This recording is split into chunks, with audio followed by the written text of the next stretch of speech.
let's that's all we can take on theobroma oil. Let's look at synthetic fats. Let's look at synthetic fats. Let's look at synthetic fats. Now, remember what everything I'm talking about. Any theobroma oil is natural. It's natural. So any other thing that any modification that we done on theobroma oil is to improve its property, so it can actually be used as what suppository base. Now, basically, you have we talked about all the things that can be done, but there are some things that cannot be done by just adding or removing one or two other additives. There are some modifications that can be done on the oil itself to improve it. So that's what gave rise to this synthetic fats. Now, to overcome the disadvantage of theobroma oil, synthetic substitutes we are developed so as to overcome the disadvantages of what theobroma oil. Now, how are these synthetic fats obtained? The synthetic fats are obtained from hydrogenation and heating treatment of what to vegetable oils. So if they get vegetable oil now, if you get vegetable oil, you hydrogenate it and heat it. When this is done, what you get is what synthetic what fat. So tastes like oil from palm kernel or even arachis. Palm kernel and arachis are used. So this hydrogenation actually saturates the unsaturated glyceride present. Remember that theobroma oil has a high level of what saturation than unsaturated glyceride, and this normally leads to oxidation. This exposes it to what oxidation and rancidity. Now, if you hydrogenate, this hydrogenation will now saturate the unsaturated what glyceride. And when this is done, the heat that is applied will now split some of the triglycerides. You now form fatty acid and partial esters, mainly monosaccharide, monoglyceride and diglyceride, not triglyceride, monoglyceride and what diglycerides. Now, most of these synthetic fat bases, they are made by first hydrolyzing the vegetable oil, then you hydrogenate. What will now form is what fatty acid. So the fatty acid will now be what esterified with acid by heating with what glycerol. So when this is done, what you get is what synthetic fat. So what are the advantages of this synthetic fat? Synthetic fat solidify. One is that they have a very good solidifying point, and their solidifying point is not affected by what overheating. Please note this point, that the solidifying point of synthetic fat is not affected by what overheating. So that means at the same time they also have high resistance or good resistance to oxidation. Remember, they are now what saturated, so the level of the unsaturation has been reduced. Because of that, now they have good resistance to what oxidation.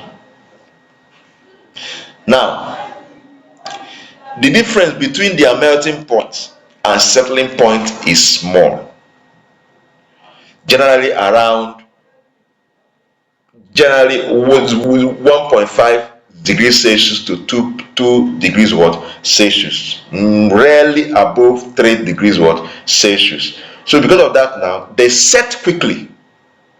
That means if you pour the melted mixture, they set immediately, quickly. They don't take time to set. That means to solidify. So because of this now, because they set quickly, the risk of sedimentation is low. So the content, what is suspended in the mixture of the molten mixture that is meant to solidify, they don't set, because there will be no time. If the time for setting, that is solidification, is prolonged, that means those contents we can do what, sediment, and it's a problem. So because of the quick setting, the sedimentation is, the risk of sedimentation is low, and they are easier to do what, administer. They are also easier to do what, administer. Another point is that there are some, I have talked about that now. There are some drugs, so fast soluble drugs, that if you incorporate in, especially tiboma oil, they will reduce the melting point. Things like coral hydrate and phenols. Now, this is improved in what? Synthetic what? Fat. Now, the melting point depression that is actually caused by these fat soluble drugs can be counteracted by choosing a high melting point grade. So we have different, you can have different grades of this synthetic fat. That's one good thing about that. So if you want to incorporate, what is it called, phenol or coral hydrate, and the best thing is to choose synthetic fat that has high melting point grade. There's an issue here. Sometimes hardness and breakthroughness may occur because of high level of what, insoluble powder, but this can be prevented using a what, low melting point grade. So have you now seen, you can actually adjust the melting point grade of the synthetic fat you want to use if you are incorporating high substances that has insoluble substances that has high content of insoluble powder. To prevent solidification, hardness and breakthroughness, you use low melting point grade synthetic what, fats. So that is an advantage for synthetic fats. Yes. Now, the high softening point grades of this synthetic fat is also advantageous in tropical and subtropical formulations. Tropical, that is the suppository that we want to use in hot climatic condition environments. Now, this group are usually contain proportion of partial, as I mentioned before, that is monoglyceride and diglyceride. So they usually contain partial glyceride, some of which are example, some like a glyceride monohydrate. This one now, they are water in oil emulsifying agents. So because of this now, their emulsifying and water absorbing capacities are very good. Remember that human oil has with poor water absorbing properties. That's why you need to add emulsifying. That's why you need to add emulsifier before it can work. Now, because of this now, particular fat now, they have mute your mic. Mute your mic. In mute your mic, please.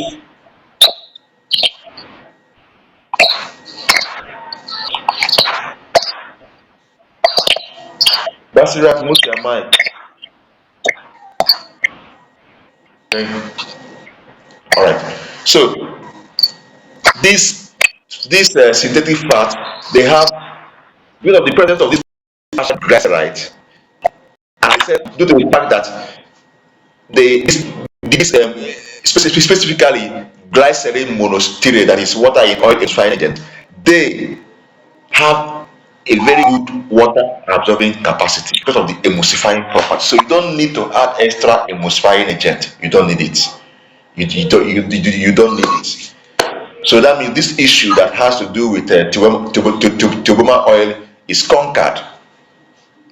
Another important advantage of this is that you don't even need mold lubricant. No. Remember that tuboma oil Tomato oil, you find it if you use tomato oil, they stick to the what the mold. So that they have to be removed from the mold. That's why you need mold lubricant. But this one with this synthetic fat, you don't need mold lubricant. You don't need it because they contract significantly on cooling. Have you now seen the importance of this modification to improve the property of tubular oil? They don't need it. You don't need lubricant when you're using synthetic fats. Good. Another point I want to make is that this synthetic fat they produce beautiful suppository, very beautiful, highly high high. They have high aesthetic value because the suppository produced using this synthetic fat they produce white suppository and almost odorless white suppository, odorless suppository, and very attractive suppository. Clean suppository appearance. So they have high aesthetic value. Suppository produced using synthetic fat have high aesthetic what value. They have high aesthetic value. They are odorless, almost white in color, very attractive, and polished in appearance. So let's look at the disadvantages. Disadvantages of let's look at the disadvantages of synthetic fats. Disadvantages of synthetic fats. Now, synthetic fats they become brittle. Brittle. You know what we mean by something is brittle. The thing can easily break. If you press it to break easily. So they become brittle if you cool them quickly.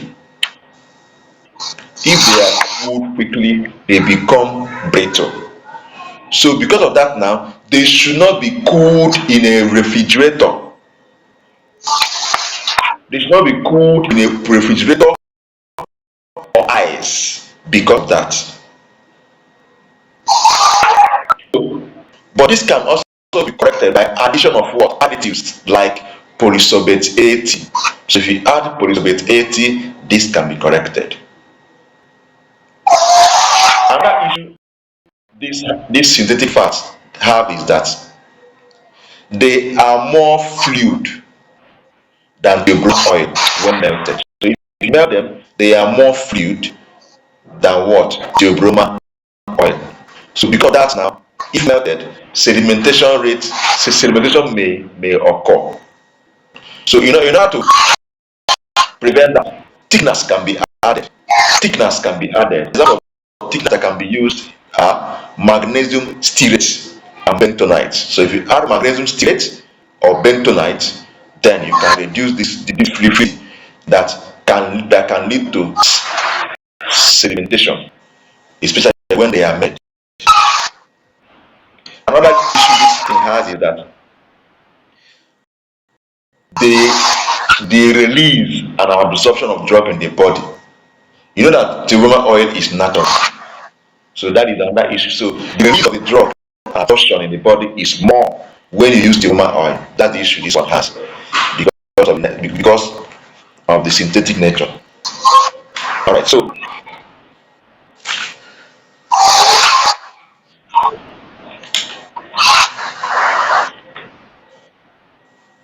without wasting time, an ideal formula, and we remember what we are discussing. For those that just joined us, we started with what is it called? Suppositories, the specification for suppositories, and we discussed the formulation of suppositories, and we look at all the components of that should be in ingredient that should be in suppositories, and we now look at we pick them one after the other. The one we are discussing now is suppository base, and we discuss advantages and disadvantages of what suppository base is, properties of an ideal suppository base, and we now went down to talk about the types of suppository bases, and we said we have three types: fatty bases, hydrophilic suppository bases, and one stable basis. So we said we now started with fatty bases, and we gave an example. The first one we discussed is cocoa butter or theobroma oil, and we talk about the advantages and disadvantages of theobroma oil, and we talk about the improved one, which is synthetic base. It's still fatty base, but it's synthetic because these oils are now modified by hydrolysis, hydrogenation, acidification to form what? Synthetic what? Fat. So that's what we discussed. So this will now lead us to hydrophilic suppository bases. Hydrophilic, from the name hydrophilic, they are water liking.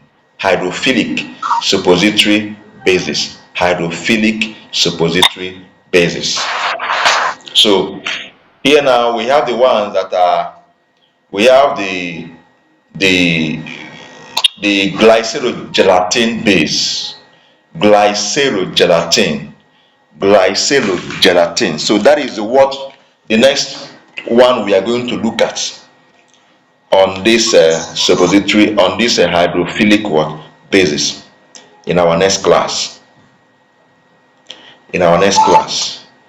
So this class is 1 hour class. I wouldn't want to be spending more than 1 hour online, so you can go and do other things. Please, if it's 11, I start by 11 dot. The next class is by 4 p.m. Once it's 4 p.m. dot, the class starts. I don't wait for anybody. Once it's 4 p.m., I'll start the lecture. Anytime you join, then after you can watch the recorded class. But if I'm not able to record it, I don't know. You may have to accept it like that. Like today, I don't know what happened. That was why I stopped. I noticed that the recording was not going on. So for the past almost 50 something minutes lecture we had was not recorded. Anyway, I'll still check to know whether it actually recorded, but I noticed that it was recording. That was why I stopped. But if I'm able to retrieve it, fine. If I'm not able to retrieve it, it will become a loss for those that join late. All right. So thank you very much. I don't know if you have any question to ask. If you have any question, ask. If you don't have, we'll stop here. Our next lecture will be by 4 p.m. and that will be introduction to laboratory techniques. And we'll continue with the identification of containers for dispense products. That topic we are treating on the introduction to laboratory techniques. That will be by 4 p.m. dots. I will start the class. But if there's anything that will make me not to be able to do it, I will always drop a message to let you know. But if you don't see any message, please, for 4 p.m., go and click the link. You will see the link dropped in the group. Click on it and join the class. Thank you. Any questions? Thank you, sir. No question. Best friend, how are you? Longest time, how are you? Fine, sir. Fine, family, sir. Fine. All right, so yes, sir. Thank you very much for your attention. God bless you. Amen, sir. Thank you, sir.